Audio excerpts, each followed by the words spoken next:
জান, আমরা বিয়ে করছি কবে? আর মাত্র 2 বছর পর। তুমি তো প্রায় বলো 1 বছর বা 2 বছর পর বিয়ে করব। জানি না কবে যে বিয়েটা করতে পারবো। আচ্ছা, খাবার অর্ডার দাও। আগে একটু প্রেম করে নেই, তারপর বিয়ে। তুমি অর্ডার করো। তুমি দাও, কি খাবে? এই ওয়েটার, এদিকে আয়। আমাদের খাবারের অর্ডারটা নিয়ে যা।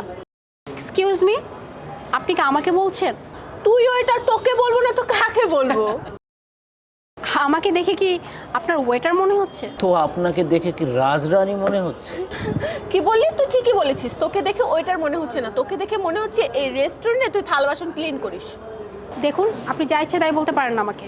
পরেছে একটা সস্তা শাড়ি, তার উপর আবার বড় বড় কথা বলতেছে আপনি যা ইচ্ছে তাই আমাকে বলতে পারেন না। এই, তোর এই শাড়িটার দাম কত রে?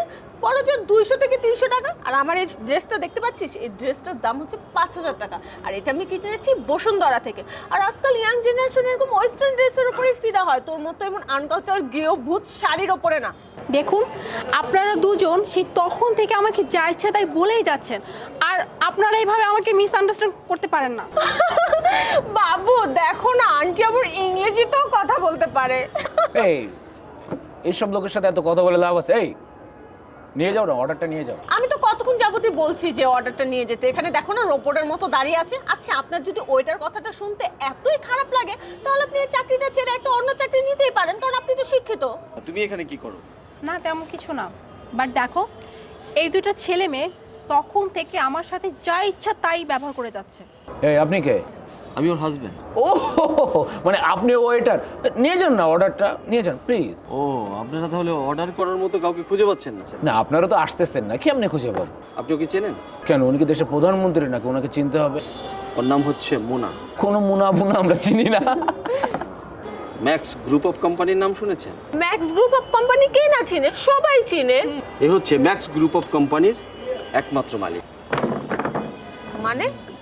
যে মোবাইল আছে, ডাটা থাকলে একটু গুগলে সার্চ করে দেখুন না। বাবু দেখো তো একটু, দেখি।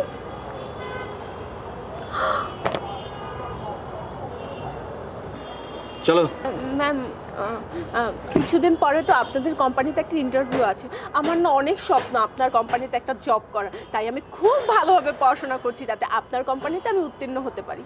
দেখুন, আপনি আমার কোম্পানিতে কেন, আর এই যে আপনারা দুজন কেউ একজনই এই দেশে থাকা ডিজার্ভ করে না।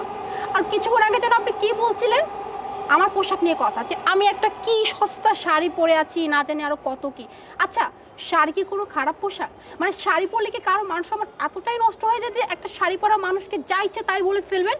কই, আপনি তো ওয়েস্টার্ন ড্রেস পরেছেন, শর্ট ড্রেস পরেছেন। কই, আমি তো আপনাকে বলিনি যে আপনি কেন ওয়েস্টার্ন ড্রেস পরেছেন, আপনি শর্ট ড্রেস কেন পরেছেন। আমি তো আপনাকে জাজ করতে চাইনি, সো আপনি আমাকে কেন জাজ করলেন? আর শাড়ি কোনো খারাপ পোশাক না। আমি বিদেশে পড়াশোনা করেছি, বিদেশে পড়াশোনা করে এসে বাংলাদেশে এত বড় একটা কোম্পানি রান করাচ্ছি।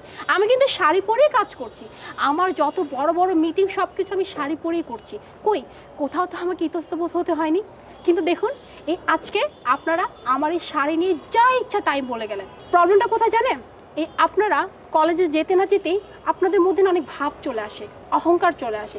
আশেপাশে মানুষদেরকে না আপনারা দেখতেই পারেন না, যা ইচ্ছা তাই বলে বসেন।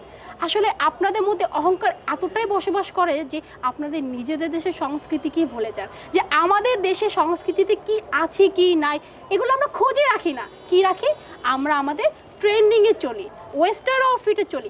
আমি বলছি না ওয়েস্টার্ন আউটফিট খারাপ, এটা যার যার পার্সোনালিটি, কিন্তু তাই বলে আপনি আপনার দেশের সংস্কৃতিকে বলে যেতে পারেন না। সবার আগে আপনাকে আপনার দেশের সংস্কৃতিকে সম্মান করতে হবে, তারপরে অন্য কিছু। কিন্তু আজকালকার ছেলে মেয়েদের দেখে না খুবই অবাক হয়ে জানো, যে এরা নিজেদের সংস্কৃতিতে কি আছে কি নাই এগুলো তারা তোয়াক্কাই করে না, বরং এগুলোকে তারা খুব আনকালচার মনে করে, গেও মনে করে, ভূত মনে করে। ম্যাম, আপনি আমাকে মাফ করে দেন, আমার অনেক বড় ভুল হয়ে গেছে। আমি আপনাকে কথা দিচ্ছি আমি আর কখনো কারোর সাথে এরকম বাজে ব্যবহার করব না। সরি, অ্যাকচুয়াল এই সরি ওয়ার্ডটা না আপনি ডিজার্ভ করেন না। তবে হ্যাঁ, একটা কথা বলে যাই, যদি কখনো আপনার মধ্য থেকে এই অহংকার বোধটা দূর করতে পারেন না, আশেপাশে যে মানুষজন আছে তাদেরকে সম্মান করতে পারেন, স্পেশালি আমাদের দেশে যে সংস্কৃতি আছে ওই সংস্কৃতিকে সম্মান করতে পারেন, তাহলে হয়তো আপনি ক্ষমা পেতে পারেন, তার আগে নয়। এনিওয়ে, আমি আর আপনাদের সাথে কথা বলে আমার টাইম ওয়েস্ট করতে চাই না, চলো।